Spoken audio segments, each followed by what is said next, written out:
ತಮಿಳುನಾಡಿನ ಮುಖ್ಯಮಂತ್ರಿ ಸ್ಟಾಲಿನ್ ಅವರು ದೇಶದ ಸಂಸತ್ತಿನಲ್ಲಿ ಮಂಡನೆ ಆಗೋಕ್ಕಿರ್ತಕ್ಕಂಥ ಮಸೂದೆಯ ಪ್ರತಿಗೆ ತಾವೇ ಸ್ವತಃ ಖುದ್ದಾಗಿ ಬೆಂಕಿ ಹಚ್ಚಿ ಸುಟ್ಟಾಕಿದ್ದಾರೆ.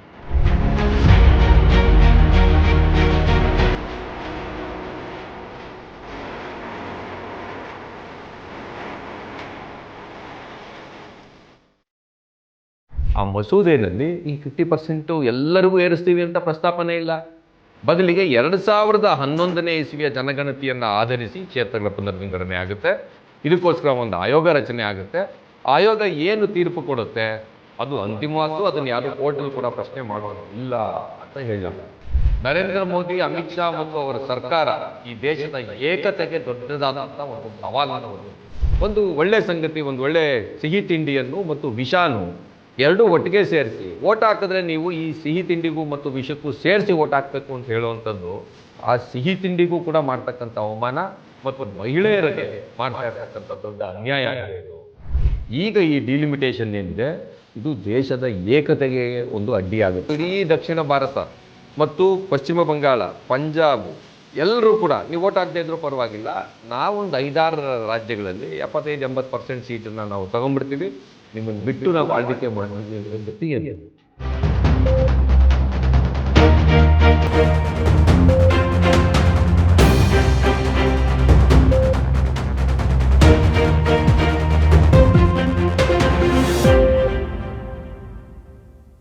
ಸ್ನೇಹಿತರೆ ನಮಸ್ಕಾರ. ಇವತ್ತು ಈ ದೇಶದ ಪಾರ್ಲಿಮೆಂಟಲ್ಲಿ ಏನು ನಡೆಯುತ್ತೆ ಅನ್ನೋದ್ರ ಮೇಲೆ ಈ ದಿನ ಈ ದೇಶದ ಇತಿಹಾಸದಲ್ಲಿ ಒಂದು ಕರಾಳ ದಿನವೋ ಅಥವಾ ಅಂತಹ ಕರಾಳತೆಯ ವಿರುದ್ಧ ದೇಶದ ಜನ ತಮ್ಮ ಜನಪ್ರತಿನಿಧಿಗಳ ಮೂಲಕ ನಡೆಸಿದಂಥ ಹೋರಾಟದ ಗೆಲುವೋ ಅನ್ನೋದನ್ನು ತೀರ್ಮಾನ ಆಗುತ್ತೆ. ಈಗಾಗಲೇ ತಮಿಳುನಾಡಿನ ಮುಖ್ಯಮಂತ್ರಿ ಸ್ಟಾಲಿನ್ ಅವರು ದೇಶದ ಸಂಸತ್ತಿನಲ್ಲಿ ಮಂಡನೆ ಆಗೋಕ್ಕಿರ್ತಕ್ಕಂಥ ಮಸೂದೆಯ ಪ್ರತಿಗೆ ತಾವೇ ಸ್ವತಃ ಖುದ್ದಾಗಿ ಬೆಂಕಿ ಹಚ್ಚಿ ಸುಟ್ಟಾಕಿದ್ದಾರೆ.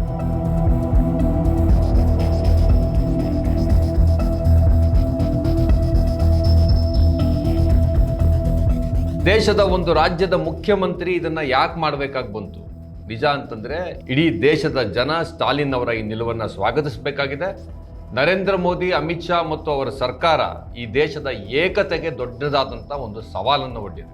ಹೌದು, ನಿಮ್ಗೆ ಆಶ್ಚರ್ಯ ಆಗ್ಬೋದು, ದೇಶದಲ್ಲಿ ಬೇರೆ ಬೇರೆ ಶಕ್ತಿಗಳು ದೇಶವನ್ನ ವಿಭಜನೆ ಮಾಡೋಕ್ಕೆ ಹೊರಟಾಗ ದೇಶವನ್ನ ಆಳ್ತಾ ಇರ್ತಕ್ಕಂಥವ್ರು ಹೇಗಾದರೂ ಸರಿ ಈ ದೇಶದ ಏಕತೆಯನ್ನ ಕಾಪಾಡ್ಕೊಳ್ಬೇಕು ಅಂತ ಮಾಡೋದೇ ಸಾಮಾನ್ಯವಾಗಿ ನಡೆಯೋದು. ಆದರೆ ಇಲ್ಲಿ ದೇಶವನ್ನ ಆಳ್ತಾ ಇರ್ತಕ್ಕಂಥ ಜನ ಖುದ್ದಾಗಿ ದೇಶದ ಏಕತೆಗೆ ಒಂದು ದೊಡ್ಡ ಭಂಗ ತರೋದಕ್ಕೆ ಹೊರಟಿದ್ದಾರೆ. ಅದು ಡಿಲಿಮಿಟೇಷನ್ ಮುಖಾಂತರ. ಡಿಲಿಮಿಟೇಷನ್ ಅನ್ನೋದು ಕೇವಲ ಕೆಲವು ರಾಜ್ಯಗಳಿಗೆ ಜಾಸ್ತಿ ಸೀಟ್ ಸಿಗುತ್ತೆ, ಕೆಲವು ರಾಜ್ಯಗಳಿಗೆ ಕಡಿಮೆ ಸೀಟ್ ಸಿಗುತ್ತೆ ಅನ್ನೋದಲ್ಲ. ಬದಲಿಗೆ ಈ ದೇಶದ ಏಕತೆಯ ಪ್ರಶ್ನೆ ಕೂಡ ಇದರಲ್ಲಿ ಅಡಗಿದೆ. ಯಾಕೆ ಅನ್ನೋದನ್ನ ಇವತ್ತು ನಿಮ್ಮ ಜೊತೆಗೆ ಚರ್ಚೆ ಮಾಡಬೇಕಿದೆ. ಡಿಲಿಮಿಟೇಷನ್, ಕ್ಷೇತ್ರ ಪುನರ್ವಿಂಗಡಣೆ ಏನಿದು ನೋಡಿ, ಒಬ್ಬ ವ್ಯಕ್ತಿಗೆ ಒಂದು ಓಟು ಒಂದು ಮೌಲ್ಯ ಅಂತ ಹೇಳಿದ್ರೆ ಹೆಚ್ಚು ಕಡಿಮೆ ಸಮ ಪ್ರಮಾಣದ ಜನ ಇರ್ತಕ್ಕಂಥ ಕ್ಷೇತ್ರಗಳಲ್ಲಿ ಒಬ್ಬೊಬ್ಬ ಜನಪ್ರತಿನಿಧಿಯನ್ನ ಶಾಸನ ಸಭೆಗಳಿಗೆ ಅಂದರೆ ಅಸೆಂಬ್ಲಿಗೆ ಅಥವಾ ಲೋಕಸಭೆಗೆ ಕಳಿಸ್ತಕ್ಕಂಥದ್ದು ನಮ್ಮ ದೇಶದಲ್ಲಿರ್ತಕ್ಕಂಥ ಚುನಾವಣಾ ಪದ್ಧತಿ.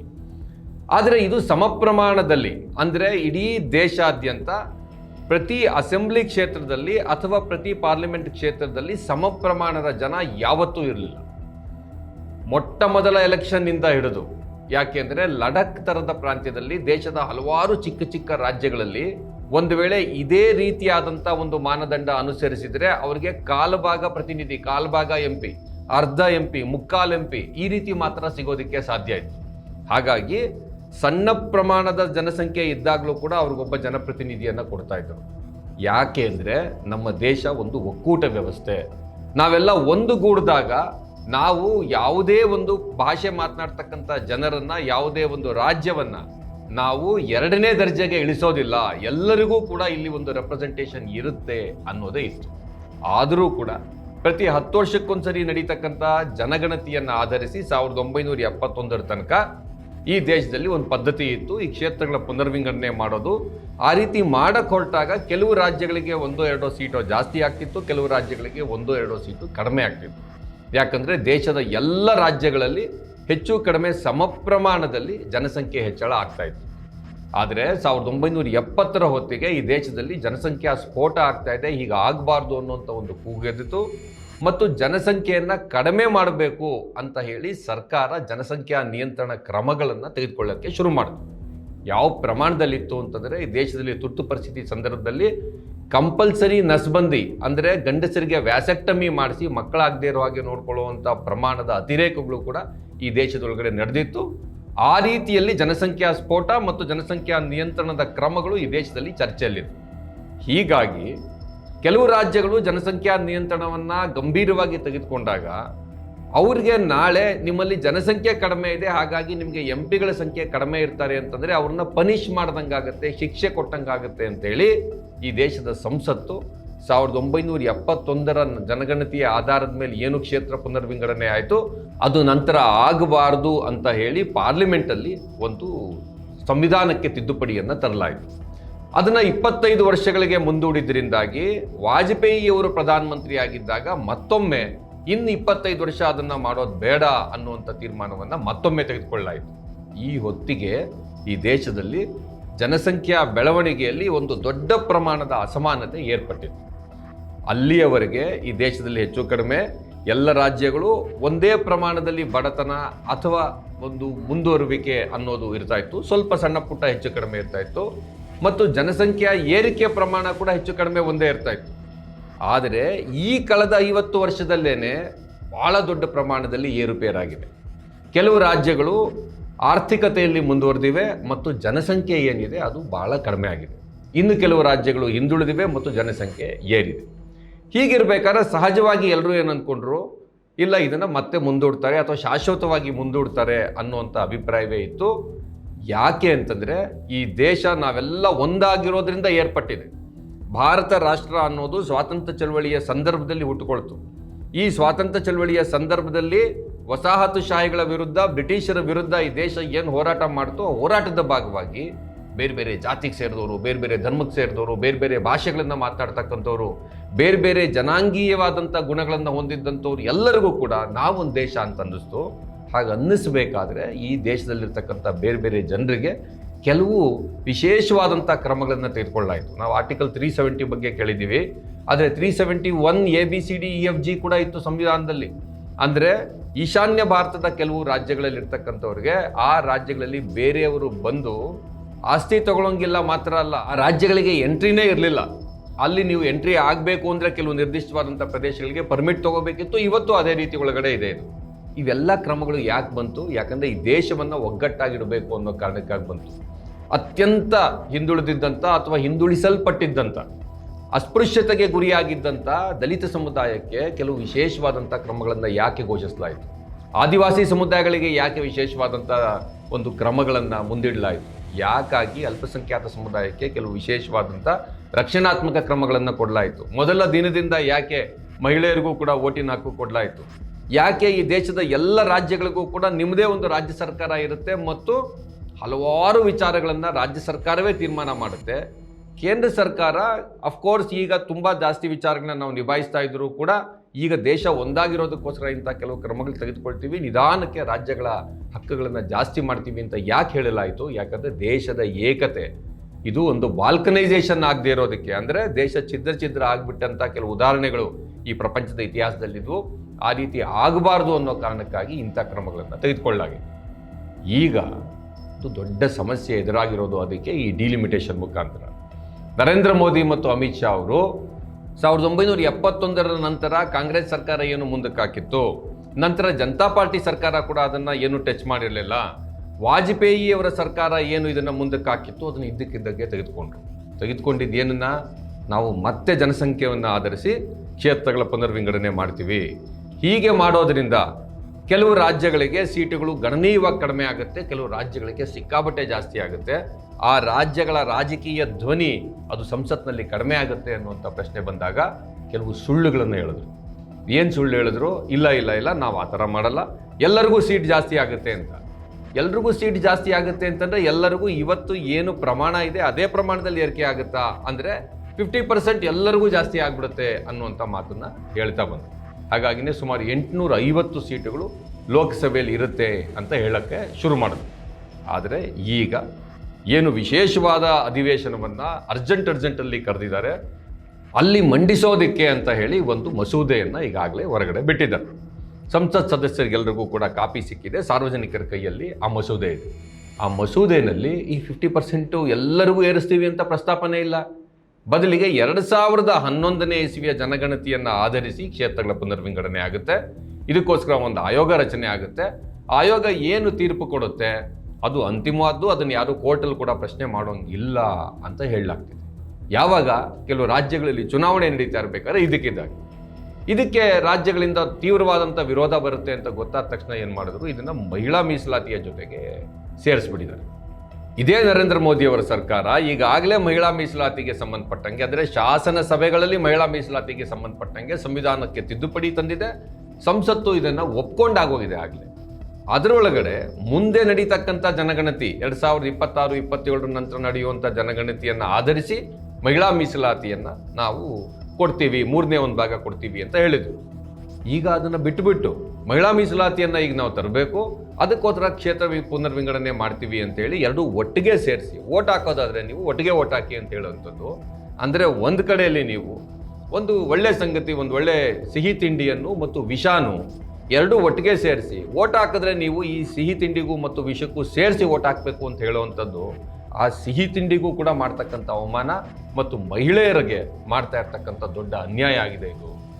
ಈಗ ಈ ಡಿಲಿಮಿಟೇಷನ್ ಏನಿದೆ ಇದು ದೇಶದ ಏಕತೆಗೆ ಒಂದು ಅಡ್ಡಿಯಾಗುತ್ತೆ. ಕೇಶವಾನಂದ ಭಾರತಿ ಕೇಸ್ನಲ್ಲಿ ಈ ದೇಶದ ಸುಪ್ರೀಂ ಕೋರ್ಟ್ನ ಸಂವಿಧಾನ ಪೀಠ ಏನು ಸಂವಿಧಾನದ ಒಂದು ಭಾಳ ಮೂಲಭೂತ ರಚನೆ ಅಂತ ಇದೆ ಅಂತ ಹೇಳಿದ್ರು, ಆ ಮೂಲಭೂತ ರಚನೆಯಲ್ಲಿ ಒಕ್ಕೂಟ ವ್ಯವಸ್ಥೆ, ಫೆಡರಲಿಸಮ್, ಇದು ಕೂಡ ಈ ದೇಶದ ಸಂವಿಧಾನದ ಮೂಲಭೂತವಾದಂಥ ಸಂಗತಿ ಅಂತ ಹೇಳಿತ್ತು. ಇದು ಭಾಳ ಮುಖ್ಯವಾದ್ದು. ಈಗ ಈ ರೀತಿಯ ಒಂದು ಕ್ರಮಕ್ಕೆ ಮುಂದಾಗೋದ್ರ ಮುಖಾಂತರ ಮೋದಿ ಮತ್ತು ಅಮಿತ್ ಶಾ ಅವ್ರು ಏನು ಮಾಡ್ತಿದ್ದಾರೆ, ಅವರು ವಿಶೇಷವಾಗಿ ದಕ್ಷಿಣ ಭಾರತದ ರಾಜ್ಯಗಳು ಮತ್ತು ಇನ್ನೂ ಹಲವಾರು ರಾಜ್ಯಗಳ ಪ್ರಾತಿನಿಧ್ಯವನ್ನು ಕಡಿಮೆ ಮಾಡ್ತಿದ್ದಾರೆ. ನಿಮಗೆ ಪ್ರಶ್ನೆ ಬರ್ಬೋದು ಅದು ಯಾವ ರೀತಿಯಲ್ಲಿ ಕಡಿಮೆ ಆಗುತ್ತೆ ಅಂತ. ಈ ಕೋಷ್ಟಕನ ನೀವು ನೋಡ್ತಾ ಇದ್ದೀರಾ. ಈ ಕೋಷ್ಟಕದಲ್ಲಿ ನಿಮ್ಗೇನು ಕಾಣ್ತಿದೆ, ಮೊದಲನೇ ಸಾಲಿನಲ್ಲಿ ರಾಜ್ಯಗಳ ಹೆಸರಿದೆ, ಎರಡನೇ ಸಾಲಿನಲ್ಲಿ ಲೋಕಸಭೆಯಲ್ಲಿ ಈಗ ರಾಜ್ಯಗಳಿಗೆ ಎಷ್ಟು ಸೀಟ್ ಇದೆ ಅಂತ ಇದೆ. ಈಗ ಈ ಮಸೂದೆ ಪ್ರಕಾರ 2011ರ ಜನಗಣತಿಯ ಪ್ರಕಾರ ಆ ರಾಜ್ಯದ ಜನಸಂಖ್ಯೆಗೆ ತಕ್ಕನಾಗಿ ಒಂದು ವೇಳೆ ನೀವು ಸೀಟುಗಳನ್ನು ಹಂಚೋದಾದರೆ ಎಷ್ಟು ಬರುತ್ತೆ, ಅಂದರೆ ಈ ಮಸೂದೆಯಲ್ಲಿ ನಾಳೆ ಜಾರಿಗೆ ಬಂದುಬಿಟ್ರೆ ಹೆಚ್ಚು ಕಡಿಮೆ ಎಷ್ಟು ಸೀಟ್ ಬರುತ್ತೆ ಅನ್ನೋದು ನಿಮಗೆ 3ನೇ ಕಲಮಲ್ಲಿದೆ. 4ನೇ ಕಲಮ್ನಲ್ಲಿ ಏನು ಹೇಳುತ್ತೆ, ಎಷ್ಟು ನಿಮಗೆ ಆ್ಯಡ್ ಆಗುತ್ತೆ ಈಗಿರೋದು. ಎಲ್ರಿಗೂ ಯಾಕೆ ಆ್ಯಡ್ ಆಗುತ್ತೆ, ಯಾಕಂದರೆ ಈಗ 545 ಇರೋವಂಥ ಲೋಕಸಭೆಯಲ್ಲಿ ನಾವು 850 ಸೀಟ್ ಮಾಡ್ತೀವಿ ಅಂತ ಹೇಳ್ತಿರೋದ್ರಿಂದ ಎಲ್ರಿಗೂ ಜಾಸ್ತಿ ಆಗುತ್ತೆ, ಪ್ರತಿಯೊಬ್ಬರಿಗೂ ಜಾಸ್ತಿ ಆಗುತ್ತೆ. ಆದರೆ ಇವತ್ತಿರುವ ಅನುಪಾತದಲ್ಲೇ ಜಾಸ್ತಿ ಆದರೆ ಎಷ್ಟು ಜಾಸ್ತಿ ಆಗ್ತಾ ಇತ್ತೋ ಅದಕ್ಕಿಂತ ಕೆಲವು ರಾಜ್ಯಗಳಿಗೆ ಕಡಿಮೆ ಆಗುತ್ತೆ, ಕೆಲವು ರಾಜ್ಯಗಳಿಗೆ ವಿಪರೀತ ಆಗುತ್ತೆ. ಅದನ್ನು ಇಲ್ಲಿ ತೋರಿಸಿದೆ. ಉದಾಹರಣೆಗೆ ತಮಿಳುನಾಡು, ಅದಕ್ಕೆ ಇವತ್ತು 39 ಸೀಟ್ ಇದೆ. 2011ರ ಜನಸಂಖ್ಯೆನೇ ನೀವು ಮಾನದಂಡವಾಗಿ ಇಟ್ಕೊಂಡ್ರೆ 50 ಸೀಟ್ ಆಗುತ್ತೆ. ಅಂದರೆ ನಾವೇನು ಅನ್ಕೋಬೋದು 11 ಸೀಟು ನಮಗೆ ಜಾಸ್ತಿ ಆಯಿತು ಅಂತ. ಆದರೆ 543 ಇದ್ದಿದ್ದು 850 ಆದರೆ 39 ಇದ್ದಿದ್ದು ಎಷ್ಟಾಗಬೇಕಾಗಿತ್ತು, 61 ಆಗಬೇಕಾಗಿತ್ತು. ಆದರೆ ಈಗ 11 ಕಡಿಮೆ ಆಗುತ್ತೆ. ಕೇರಳ 20 ಇದ್ದಿದ್ದು 23 ಆಗುತ್ತೆ, ಅವ್ರಿಗೆ 3 ಸೀಟ್ ಜಾಸ್ತಿ ಆಗುತ್ತೆ. ಆದರೆ ನೀವು 543ರ ಮಾನದಂಡದ ಪ್ರಕಾರನೇ ತೆಗೆದುಕೊಂಡಿದ್ರೆ ಅದಕ್ಕೆ ಸಿಗಬೇಕಾಗಿದ್ದಂಥ ಸೀಟುಗಳು 31, ಸೊ 8 ಸೀಟು ಕಿತ್ಕೊಂಡು ಹೋಗುತ್ತೆ. ಆಂಧ್ರ ಪ್ರದೇಶಕ್ಕೆ ಅನ್ಯಾಯ ಆಗುತ್ತೆ, ಒರಿಸ್ಸಾಗೆ ಅನ್ಯಾಯ ಆಗುತ್ತೆ, ತೆಲಂಗಾಣಕ್ಕೆ ಮತ್ತು ಪಶ್ಚಿಮ ಬಂಗಾಳಕ್ಕೆ ಅನ್ಯಾಯ ಆಗುತ್ತೆ, ಕರ್ನಾಟಕಕ್ಕೆ ಅನ್ಯಾಯ ಆಗುತ್ತೆ. ಕರ್ನಾಟಕದಲ್ಲಿ ಈಗ 28 ಸೀಟ್ ಇದೆ. 543ರಿಂದ 850ಕ್ಕೆ ಏರಿದ್ರೆ ಕರ್ನಾಟಕದ ಸೀಟುಗಳ ಸಂಖ್ಯೆ 42 ಆಗುತ್ತೆ. ಪರವಾಗಿಲ್ಲ, 14 ಸೀಟ್ ನಮಗೆ ಜಾಸ್ತಿ ಆಗುತ್ತೆ ಅಂದ್ಕೊಂಡ್ರೆ ನಮಗೆ 44 ಸೀಟ್ ಆಗಬೇಕಾಗಿತ್ತು, ನಮಗೆ ಅನ್ಯಾಯ ಆಗುತ್ತೆ. ಅಟ್ ದಿ ಸೇಮ್ ಟೈಮ್ ನೀವು ಕೆಳಗಡೆ ಹೋಗಿ ನೋಡಿ, ವಿಶೇಷವಾಗಿ ಕೆಳಗಡೆ ಇರ್ತಕ್ಕಂಥ 4 ರಾಜ್ಯಗಳು ನೋಡಿ, ಮಧ್ಯಪ್ರದೇಶ, ರಾಜಸ್ಥಾನ, ಬಿಹಾರ ಮತ್ತು ಉತ್ತರ ಪ್ರದೇಶ. ಮಧ್ಯಪ್ರದೇಶದಲ್ಲಿ ಹೆಚ್ಚು ಕಡಿಮೆ ನಮಗಿದ್ದಷ್ಟೇ ಸೀಟುಗಳಿತ್ತು. ನಮ್ದು 28 ಇದೆ, ಅವ್ರದ್ದು 29 ಇದೆ.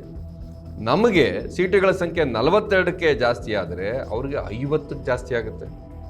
ರಾಜಸ್ಥಾನದ್ದು ಅವ್ರಿಗೆ ಸಿಗಬೇಕಾದಕ್ಕಿಂತ 8 ಸೀಟ್ ಜಾಸ್ತಿ ಸಿಗುತ್ತೆ, ಬಿಹಾರಕ್ಕೆ 9 ಜಾಸ್ತಿ ಸಿಗುತ್ತೆ, ಉತ್ತರ ಪ್ರದೇಶಕ್ಕೆ 13 ಜಾಸ್ತಿ ಸಿಗುತ್ತೆ. ನೀವು ಇನ್ನೂ ಒಂದನ್ನು ನೋಡಬೇಕು, ಮೇಲಿಂದ ನೋಡ್ತಾ ಬನ್ನಿ, ಅಲ್ಲಿ ಯಾವ ರಾಜಕೀಯ ಪಕ್ಷದ ಸರ್ಕಾರ ಇದೆ ಅಂತ ನೀವು ನೋಡ್ತಾ ಬನ್ನಿ. ತಮಿಳುನಾಡು, ಅಲ್ಲಿ BJP ಇಲ್ಲ, ಕೇರಳ ಇಲ್ಲ, ಆಂಧ್ರ ಪ್ರದೇಶ BJP ಅಲಯನ್ಸ್ ಇದೆ, ಒರಿಸ್ಸಾ ಈಗ BJP ಇದೆ, ಹೌದು, ತೆಲಂಗಾಣ, ಪಶ್ಚಿಮ ಬಂಗಾಳ, ಕರ್ನಾಟಕ, ಪಂಜಾಬ್ ಇಷ್ಟೂ ರಾಜ್ಯಗಳಲ್ಲಿ BJP ಇಲ್ಲ. ಕೆಳಗಡೆ ನೋಡಿ, ಅಸ್ಸಾಮು, ಗುಜರಾತು, ಹರಿಯಾಣ, ಜಾರ್ಖಂಡು, ಮಹಾರಾಷ್ಟ್ರ. ಜಾರ್ಖಂಡ್ನಲ್ಲಿ ಮಾತ್ರ ಇದರಲ್ಲಿ UPA ಜಾರ್ಖಂಡಲ್ಲಿ ಮಾತ್ರ ಇಂಡಿಯಾ ಅಲೈನ್ಸ್ ಪಾರ್ಟಿ ಇದೆ. ಮಹಾರಾಷ್ಟ್ರ, ಡೆಲ್ಲಿ, ಮಧ್ಯಪ್ರದೇಶ, ರಾಜಸ್ಥಾನ, ಬಿಹಾರ, ಉತ್ತರ ಪ್ರದೇಶ. ಅಂದರೆ ಯಾವ ರಾಜ್ಯಗಳಿಗೆ ಮಿತಿಮೀರಿ ಸೀಟುಗಳು ಸಿಗ್ತವೆ ಅದರಲ್ಲಿ ಜಾರ್ಖಂಡ್ ಹೊರತುಪಡಿಸಿ ಇನ್ನೆಲ್ಲವೂ ಕೂಡ ಅವು BJP ರೂಲ್ಡ್ ಸ್ಟೇಟ್ಸು. ಮತ್ತು ಮೇಲ್ಗಡೆ ಯಾವೆಲ್ಲ ರಾಜ್ಯಗಳು ಕಳ್ಕೊಳ್ತಾ ಇವೆ ಅದರಲ್ಲಿ ಒರಿಸ್ಸಾ ಒಂದನ್ನು ಹೊರತುಪಡಿಸಿ ಇನ್ನೆಲ್ಲವೂ ಕೂಡ BJP ಏತರ ಸರ್ಕಾರಗಳಿರ್ತಕ್ಕಂಥ ರಾಜ್ಯಗಳು. ಒಂದು ಕಡೆ ಮೈತ್ರಿ ಸರ್ಕಾರ ಇದೆ. ಹೀಗಾದರೆ ಏನಾಗುತ್ತೆ ಕತೆ? BJP ತಾನು ಹೇಗಾದರೂ ಸರಿ ನಾನು ಗೆಲ್ಲಬೇಕು, ನಾನು ಎಲೆಕ್ಷನ್ನಲ್ಲಿ ಗೆಲ್ಲಬೇಕು ಮತ್ತು ಅಧಿಕಾರಕ್ಕೆ ಬರಬೇಕು ಅನ್ನೋದನ್ನು ಈಗಾಗಲೇ ಇಟ್ಕೊಂಡಿದೆ. ಅದಕ್ಕೋಸ್ಕರ MLAಗಳನ್ನು ಕೊಂಡುಕೊಳ್ತಾರೆ, ಅದಕ್ಕೋಸ್ಕರ ಚುನಾವಣಾ ಆಯೋಗವನ್ನು ತಮ್ಗೆ ಇಷ್ಟ ಬಂದಂಗೆ ಮಾಡ್ಕೊಳ್ತಾರೆ, ತಮ್ಗೆ ಇಷ್ಟ ಬಂದಂಗೆ ಟೈಮ್ ಟೇಬಲ್ಗಳನ್ನು ಹಾಕ್ಕೊಳ್ತಾರೆ. ಬೇರೆಯವರು ಯಾರೋ ತಮ್ಮ ಚುನಾವಣಾ ಪ್ರಣಾಳಿಕೆಯಲ್ಲಿ ಏನನ್ನಾದ್ರು ಘೋಷಿಸಿದ್ರೆ ಅದು ಭಾಳ ದೊಡ್ಡ ಸಮಸ್ಯೆ ಅಂತ ನೀತಿ ಸಂಹಿತೆ ಅಡ್ಡಿ ಅಂತ ಮಾಡ್ತಾರೆ. ಆದರೆ ತಾವು ಎಲೆಕ್ಷನ್ಗೆ ಮುಂಚೆ ಪ್ರತಿಯೊಬ್ಬರ ಅಕೌಂಟಿಗೆ 10,000 ರೂಪಾಯಿ ದುಡ್ಡು ಹಾಕ್ತಾರೆ. ಬೇಕಾಬಿಟ್ಟಿಯಾಗಿ ಈಗಾಗಲೇ ನಡ್ಕೊಳ್ತಿದ್ದಾರೆ. ಅಷ್ಟು ಮಾತ್ರ ಅಲ್ಲ, ಇವತ್ತು ಈ ದೇಶದ ರಚನೆಯ ಒಳಗಡೆ ಇರತಕ್ಕಂಥ ಭಾಳ ಮುಖ್ಯವಾದಂಥ ಸಂಗತಿ ಒಕ್ಕೂಟ ವ್ಯವಸ್ಥೆ ಮತ್ತು ಎಲ್ಲರಿಗೂ ಕೂಡ ಒಂದು ಸಮಾನವಾದಂಥ ಅವಕಾಶ ಮತ್ತು ಪಾಲು. ಅದನ್ನು ಕಿತ್ತುಕೊಳ್ಳೋದಕ್ಕೆ ಬೇಕಾಗಿರೋ ರೀತಿಯಲ್ಲಿ ನೀವು ಅಷ್ಟೂ ಜನ ನಮ್ಗೆ ಓಟ್ ಹಾಕ್ತಾ ಇದ್ರೂ ಪರವಾಗಿಲ್ಲ, ನೀವು ಅಷ್ಟಕ್ಕಷ್ಟು ಇಡೀ ದಕ್ಷಿಣ ಭಾರತ ಮತ್ತು ಪಶ್ಚಿಮ ಬಂಗಾಳ, ಪಂಜಾಬ್ ಎಲ್ಲರೂ ಕೂಡ ನೀವು ಓಟ್ ಹಾಕ್ತಾ ಇದ್ರೂ ಪರವಾಗಿಲ್ಲ, ನಾವೊಂದು 5-6 ರಾಜ್ಯಗಳಲ್ಲಿ 75-80% ಸೀಟನ್ನು ನಾವು ತಗೊಂಡ್ಬಿಡ್ತೀವಿ, ನಿಮ್ಮನ್ನು ಬಿಟ್ಟು ನಾವು ಆಳ್ವಿಕೆ ಮಾಡ್ತೀವಿ ಅಂದರೆ ಗತಿಯನ್ನು. ಆಗ ಉಳಿದ ರಾಜ್ಯಗಳಲ್ಲಿ ನಾವು ಈ ದೇಶಕ್ಕೆ ಸೇರಿದವರಲ್ಲ ಅನ್ನುವ ಭಾವನೆ ಮೂಡಿಸೋದಕ್ಕಾಗಿ ನರೇಂದ್ರ ಮೋದಿ, ಅಮಿತ್ ಶಾ, BJP ಮತ್ತು RSS ಕೆಲಸ ಮಾಡ್ತಿದ್ರು. ಈ ಹಿಂದೆ ಅವರು ಧರ್ಮದ ಆಧಾರದ ಮೇಲೆ ಬಿರುಕನ್ನು ಈ ದೇಶದಲ್ಲಿ ಮೂಡಿಸ್ತಾ ಇದ್ರು. ಈಗ ಪ್ರದೇಶಗಳ ಆಧಾರದ ಮೇಲೆ ಈ ಬಿರುಕನ್ನು ಮೂಡಿಸ್ತಿದ್ದಾರೆ. ಇದರ ವಿರುದ್ಧ ಈ ದೇಶದ ಜನ ಜಾಗೃತ ಆಗಬೇಕಿದೆ. ತಮಿಳುನಾಡು ಈಗಾಗಲೇ ಜಾಗೃತ ಆಗಿದೆ. ಕರ್ನಾಟಕ ಈ ವಿಚಾರದಲ್ಲಿ ಜಾಗೃತ ಆಗುವಂಥ ಅಗತ್ಯ ಇದೆ. ಕರ್ನಾಟಕದ ಎಲ್ಲ ರಾಜಕೀಯ ಪಕ್ಷಗಳು, ಅವರು BJP JDS ಆಗಿದ್ದಾಗಲೂ ಕೂಡ, ಮತ್ತು ಎಲ್ಲ ಜನಸಾಮಾನ್ಯರು, ರಾಜಕೀಯ ಪ್ರಜ್ಞೆ ಇರ್ತಕ್ಕಂಥ ಪ್ರತಿಯೊಬ್ಬರೂ ಕೂಡ ಬೀದಿಗಿಳಿದು ಇದನ್ನು ಪ್ರತಿಭಟಿಸಬೇಕಿದೆ. ಕರ್ನಾಟಕ ಈ ವಿಚಾರದಲ್ಲಿ ಯಾವುದೇ ಕಾರಣಕ್ಕೂ ಹಿಂಜರಿಬಾರ್ದು, ಹಿಂದುಳಿಬಾರ್ದು ಅನ್ನೋದು ಈ ಒಂದು ವಿಡಿಯೋದ ಕಾಳಜಿ. ಸ್ನೇಹಿತರೆ, ನಿಮ್ಗೆ ಏನು ಅನ್ಸುತ್ತೆ ಇದರ ಬಗ್ಗೆ ಅನ್ನೋದನ್ನು ತಿಳಿಸಿ ಮತ್ತು ಹೆಚ್ಚೆಚ್ಚು ಜನರಿಗೆ ಈ ವಿಚಾರವನ್ನು ತಿಳಿಸಿ. ಧನ್ಯವಾದಗಳು. ಮತ್ತಷ್ಟು ವಿಶೇಷ ವಿಡಿಯೋಗಳನ್ನು ನೋಡಲು ಮತ್ತು ಹೊಸ ವಿಡಿಯೋಗಳ ಬಗ್ಗೆ ತಿಳಿಯಲು ಈ ದಿನ .com ಯೂಟ್ಯೂಬ್ ಚಾನೆಲ್ ಸಬ್ಸ್ಕ್ರೈಬ್ ಮಾಡಿ ಮತ್ತು ಬೆಲ್ ಐಕಾನ್ ಕ್ಲಿಕ್ ಮಾಡಿ.